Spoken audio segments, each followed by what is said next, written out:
Hello student, তোমাদের প্রত্যেককে welcome Ghosh computer একাডেমিতে। আমি সুকান্ত ঘোষ, তোমাদের অনলাইন কম্পিউটার টিচার। শুরু করছি নতুন একটি ক্লাস 11 এর প্র্যাকটিক্যাল এক্সাম এর উপর আজকে ক্লাসটা চলবে। তো প্র্যাকটিক্যাল এক্সাম ক্লাস 11-এর কীরকম হবে সেটা নিয়ে বলবো, আর প্র্যাকটিক্যালটা করেও দেখাবো।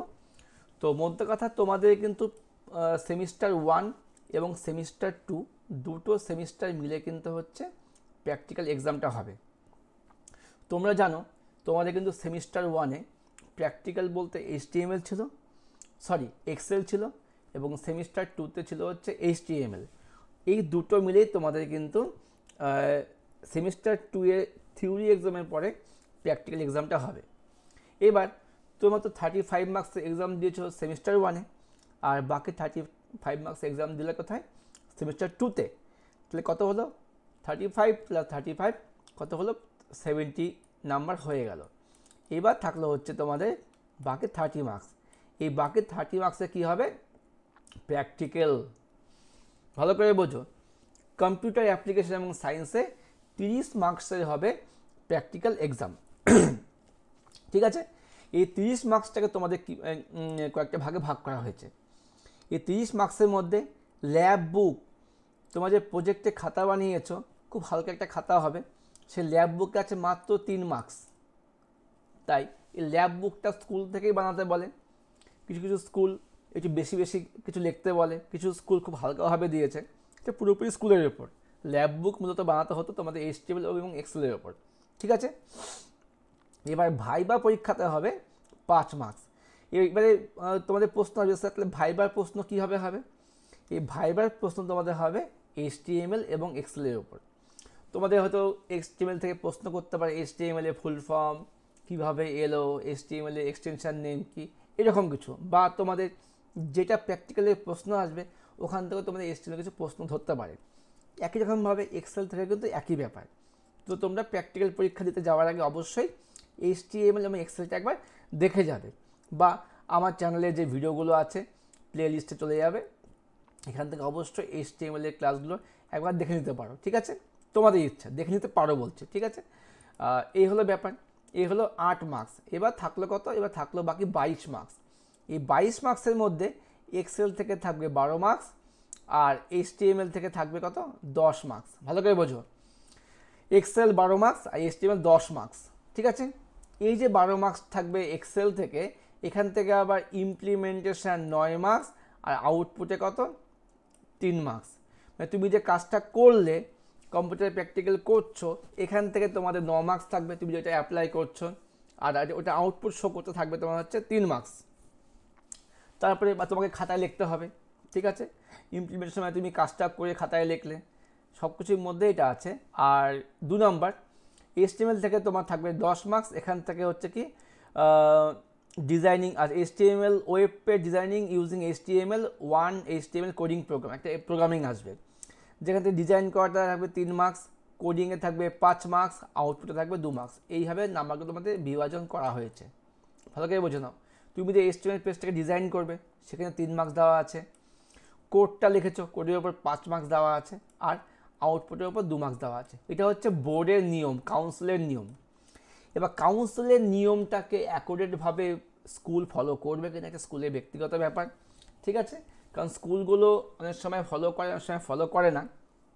তোমরা স্কুলের প্রত্যেকে বিভিন্ন স্কুলে পড়ো, তোমরাই বলতে পারবে তোমাদের স্কুল থেকে কী কী বলেছে। আমাদের এখানে কিছু স্কুল থেকে বলে দিয়েছে যে কী প্র্যাকটিক্যালে দেবে, কিছু স্কুল বলেনি, HTML এবং এক্সেল প্র্যাকটিস করতে বলেছে। মানে এরকম ব্যাপার। ঠিক আছে? পুরোপুরি ক্লাস 11টা স্কুলের ওপর। এবং যখন তোমরা ক্লাস 12 দেবে, আফটার না বিফোর এইচএস, মানে ফাইনাল এইচএসের আগে, মানে তোমাদের 4th সেমিস্টারের আগে তোমাদের প্র্যাকটিক্যাল এক্সামটা হয়ে যাবে, ওখানে দেখবে তোমাদের প্রশ্ন কিন্তু বোর্ড থেকে আসবে। ঠিক আছে? বোর্ড থেকে আসবে। তো তখন নিশ্চয়ই বোর্ডের মতোই ফলো করবে। তো এবছর তোমাদের কিন্তু প্র্যাকটিক্যাল এক্সামটা স্কুল থেকে নেবে, এবং স্কুল থেকে এক্সাম নেওয়ার পর ওরা কিন্তু এই মার্কসটাকে হচ্ছে পোর্টালে আপলোড করে দেবে। এবার বলে রাখি, ক্লাস 11-এ প্রত্যেককে হয়তো ভাবতে পারো যে আমার স্কুল থেকে মার্কস কম দিয়েছে। হ্যাঁ, অবশ্যই ক্লাস 11-এ মার্কস খুব চেপে চেপে দেওয়া হয়, যাতে তোমরা পড়াশোনা ভালো করে করো। কিন্তু এইটুকু বলে রাখি, ক্লাস 12-এ কিন্তু তোমরা 30-র মধ্যে মিনিমাম 28-27 পাবেই পাবে। তোমরা যদি এবছর যারা এইচএস দিচ্ছে তোমাদের দাদা দিদি সিনিয়রদের তোমরা মার্কশিট দেখো, তোমরা কিন্তু একটা ধারণা পেয়ে যাবে যে স্কুল থেকে কত মার্কস দেওয়া হয়, মিনিমাম কত মার্কস দেওয়া হয়েছে। তো তোমরা অবশ্যই দেখে নেবে, হ্যাঁ, তাহলে তোমাদের ভয়টা একটু হলেও দূর হবে। আর আমি অবশ্যই বলবো তোমার প্র্যাকটিক্যাল নিয়ে খুব বেশি মাথা ব্যথা করবে না।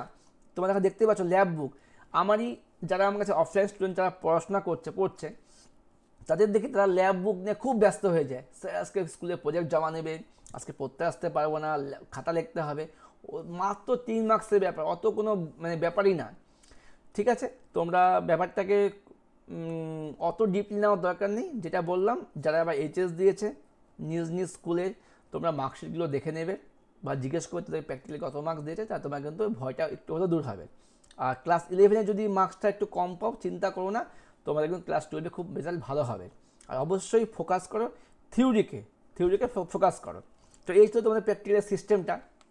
এবার হচ্ছে তোমাদের বোর্ড থেকে কিন্তু একটা প্র্যাকটিক্যালের স্যাম্পল পেপার দিয়েছে, শুধু কম্পিউটার না সমস্ত সাবজেক্টের উপরে কিন্তু বোর্ড থেকে প্র্যাকটিক্যালের পেপার দেখো বের করেছে। এই হলো বোর্ডের মানে model modern computer application class 11 2025 full marks 30। এটা কিন্তু কাউন্সিল থেকে বের করেছে একটা মডেল কোশ্চেন পেপার। আমি এটা তোমাদেরকে সলভ করে দেবো, পরের ক্লাস থেকে সলভ করে দেবো, ঠিক আছে। এখানে কি বলেছে, answer any one question of the following, মানে গ্রুপ এ একটা থাকবে পার্ট, গ্রুপ বি থাকবে একটা পার্ট। যেখানে দেখো গ্রুপ এ থেকে তোমাদের কি করেছে, একটা এক্সেল এর কোশ্চেন দিয়েছে, ঠিক আছে। আর গ্রুপ বি থেকে কি করেছে, HTML এর দিয়েছে, মানে স্যাম্পল কোশ্চেন দিয়েছে, ঠিক আছে। এবার গ্রুপ এর মধ্যে যা একদম কাউন্সিলের নিয়ম, দুটো করে প্রশ্ন থাকবে, 1 নাম্বার আর 2 নাম্বার। তোমাদের এখান থেকে যে কোনো একটা করে কোশ্চেন সলভ করতে হবে, ঠিক আছে। একইভাবে গ্রুপ বি থেকেও কী আছে দেখে নাও, 1 নাম্বার আর 2 নাম্বার, তোমাদের কিন্তু এখান থেকে একটা কোশ্চেন সলভ করতে হবে।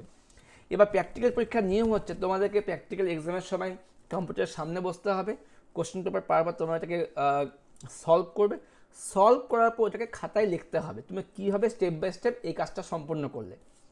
যেমন এক্সেলের ক্ষেত্রেও একই, HTML এর ক্ষেত্রেও একই। এই হলো তোমাদের মূল কাজ।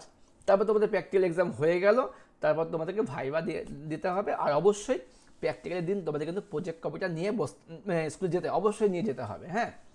এবার দেখো এই যে কোশ্চেনটা দিয়েছে কি বলছে এখানে, এখান থেকে ইমপ্লিমেন্টেশনে আছে 9 নাম্বার, আউটপুটে আছে 3 নাম্বার।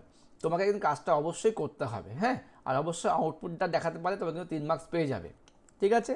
একইভাবে HTML এর ক্ষেত্রেও তাই আছে, দেখো ডিজাইন করতে 3 মার্কস, কোডিংয়ে 5 মার্কস এবং আউটপুটে 2 মার্কস। তো আজকের ক্লাসে তোমাদের আমি প্র্যাকটিক্যাল এক্সামের পুরো বিষয় সম্বন্ধে আশা করি খুব ভালো মতো বলতে পারলাম। এবার যদি তোমাদের মনে হয় স্যার আমাদের কিছু প্র্যাকটিক্যালের ভিডিও দিন, তাহলে আমি অবশ্যই খুব তাড়াতাড়ি বা কাল থেকে তোমাদের কিন্তু আমি প্র্যাকটিক্যালের ক্লাসগুলো নিয়ে আসবো, অন্তত এই মডেল কোশ্চেন পেপারটা তোমাদের আমি সলভ করে দেবো, ঠিক আছে। দেখা হচ্ছে পরবর্তী ক্লাসে, তোমাদের কমেন্টের অপেক্ষায় রইলাম। খুব ভালো করে পড়াশোনা করো, পাশে আছে ঘোষ কম্পিউটার একাডেমি। বাই।